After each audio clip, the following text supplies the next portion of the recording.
now, lane 7, Brent Hayden looking strong. Could he get a medal? He's in contention, coming down to the wall. It is so close. Brent Hayden of Canada has done it. Now he is on the podium, a bronze medal. Welcome back to Game Points with Matthew Ross right here on TSN 690. We're here till 7 o'clock tonight.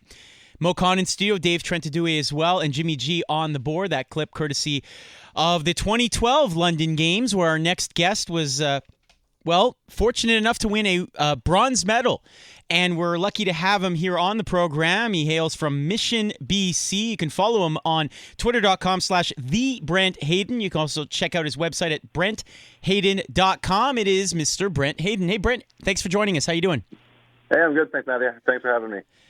Enjoying the games? Yeah, that would be an understatement.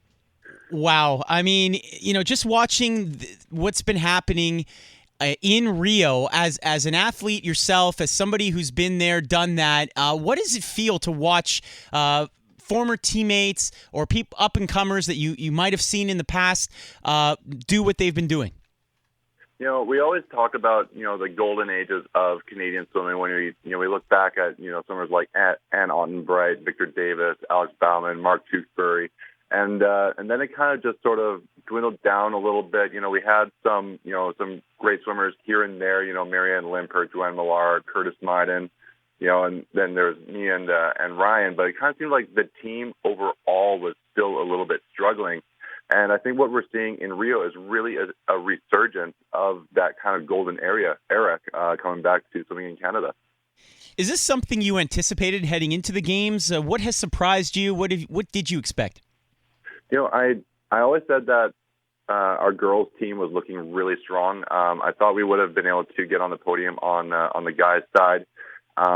But, just seeing how young these girls are, I didn't think I was expecting that many medals. I thought a lot of these girls would have been coming around 2020 in Tokyo. So to see them doing this at, some of them at the age of 16, like Penny Oleksiak or Taylor Ruck there, these girls aren't in their primes yet. So this just sets us up for a very successful future in Canadian swimming.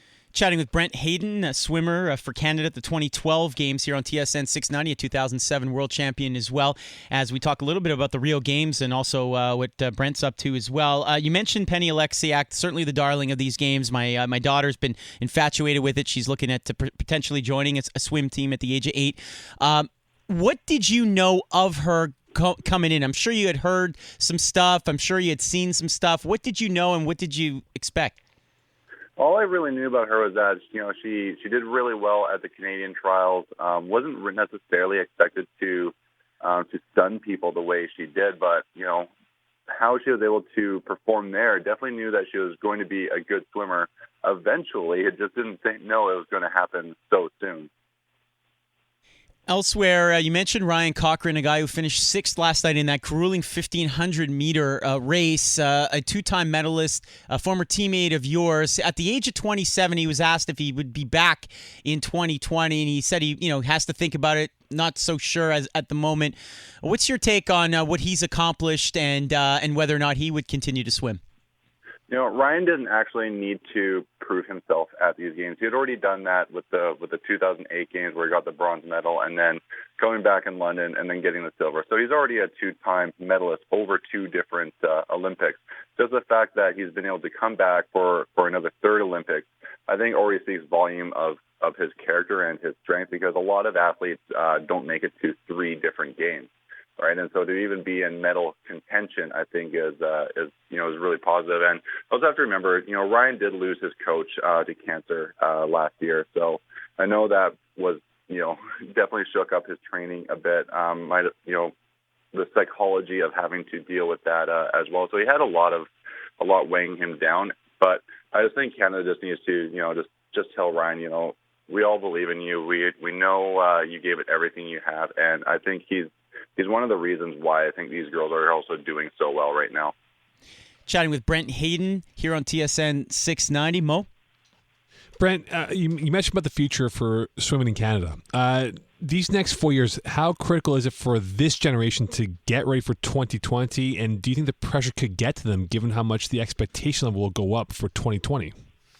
Yeah, they just have to remember that they always have to keep training. They always have to keep trying to be better, to not get complacent with the results that they had now, because whatever times they posted now might not make the podium in 4 years. Sports always getting faster, whether it's through new philosophies in training, or, maybe they're going to redesign the blocks again. Like you don't know. And people always want to push each other harder. As soon as somebody else gets to a certain level, they want to say, you know what, they did that, I want to do that, and then be better than that person as well. So everyone's got their eyes on the Canadian swimmers right now. So they got to make sure that they keep trying to improve no matter what.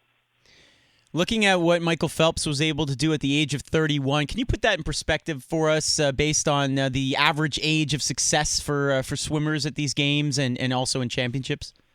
Well, Phelps has definitely rewritten what the average age of swimmers is, especially after Anthony Irvin just came back and won the gold medal in the 50-meter freestyle at the age of 35. They were both on the Olympic teams in Sydney. Phelps was there as a 15-year-old, and Anthony Irvin was winning gold in the 50 freestyle there as well before he retired shortly after. So to come back, from 2000 all the way to 2016, what we thought was the average age of swimmers being about 24, maybe 22, and then kind of pushing it into their late 20s, sometimes to get into their 30s. It's becoming more and more common to see these swimmers being able to sustain themselves longer, and even still at the age of 35, still finding ways to improve. Brent, looking at what the Pan Am Games were able to give us in terms of a legacy, how important was that new facility in Toronto for the future of swimming in Canada? There's not a lot of pools in Canada that are specifically competitive swimming focused. A lot of swimmers, across the country, they swim in a pool that also has public swimming going on at the same time. So it's, especially when you're a young swimmer, like an early teenager to even younger, you can't really focus on what your coach is saying, because you're always hearing, the music playing over here, kids splashing over there, or, all these other distractions. So to basically have a space where people can go in and just focus on just what it is they're doing without any kind of distractions going on, you get to focus more on what you're doing. And I think that's just it just goes to show that we got that in Toronto. All these girls are pretty much training in Toronto. I don't think that's a coincidence. Brent, do you believe that regardless of the amount of medals that Canada will get in every sport in general, do you think this will convince the Canadian government to say, let's put more money towards our athletes to become even more dominant for winter and summer games down the road? I think it will have some effect. Most of our athletes are still living on $1,500 a month from the government tax-free, but that figure hasn't really changed since it was around 2002 to 2004, somewhere in there. They decided to bump it up from $1,100 a month, but that figure hasn't grown with inflation and with the cost of living basically skyrocketing. I live here in Vancouver. There's no way I could be able to afford rent on those $1,500 a month now.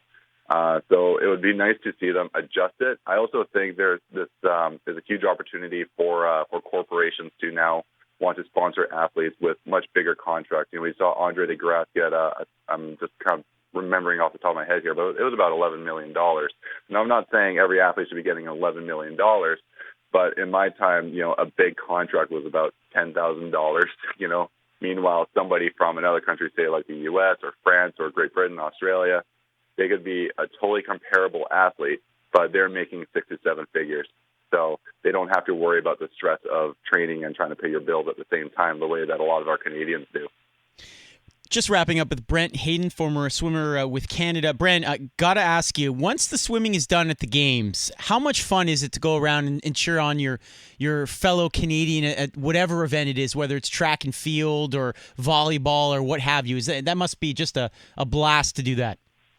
Oh, it's a huge opportunity just to get out there and just support your teammates, because it's only every 4 years we actually get to go out and witness all these other athletes that we follow them on Twitter or on their Facebook or in the news, and to actually be there and cheering them on. So in London, I was fortunate enough that I got to go and watch Tori in the BMX, competing there. or getting tickets to the gold medal soccer game. I know Canada wasn't necessarily in that one, but it's just an example of the type of events that we do get to go to. So we try to put down our names as for as many tickets as possible, because Team Canada has allocated a certain number of tickets to each event. So sometimes it just comes down to luck of the draw. You just kind of hope that you get those tickets to go, and then when you get to go with your teammates, it is just the best time to go and cheer them on in the stands. Brent, what are you up to now? I know you have a clothing line. Tell us about that and what else you're doing. Yeah, so since shortly after I retired from swimming, I was doing a lot of motivational speaking, and I was always kind of having this overall theme, about pushing for success using your whole mind, body, and soul. And I wanted to kind of come up with, I guess you could call like a vessel, something that could kind of carry that message. And I guess me being an artist on the side, I wanted to do it with something a little bit more creative. And so I started, thinking about the idea of maybe actually starting an apparel line and using that to kind of use the message. So over the last 3 years, we've been slowly developing it. Now we're at the point where we do have our headgear, but we're still working on the manufacturing. We actually should be getting to manufacturing within the next 2 weeks. So we're really excited about that. It's called Astra Athletica. You can go to our store on www.astraathletica.com. Now, the store should be up in the next 48 hours, because I just got notification from FedEx that our next shipment of hats is coming in this week. So we're really excited about that. And it's also athletic apparel, and we're going to be using that also to raise funds for athletes as well. Oh, that's outstanding. All right, so astraathletica.com is the website. Yeah. All right, well, thank you so much, and we will obviously check in with you down the road and see how that's doing, and also get your commentary. Really enjoyed it. Thanks so much. No, thanks for having me. All right, there you go. That's Brent Hayden.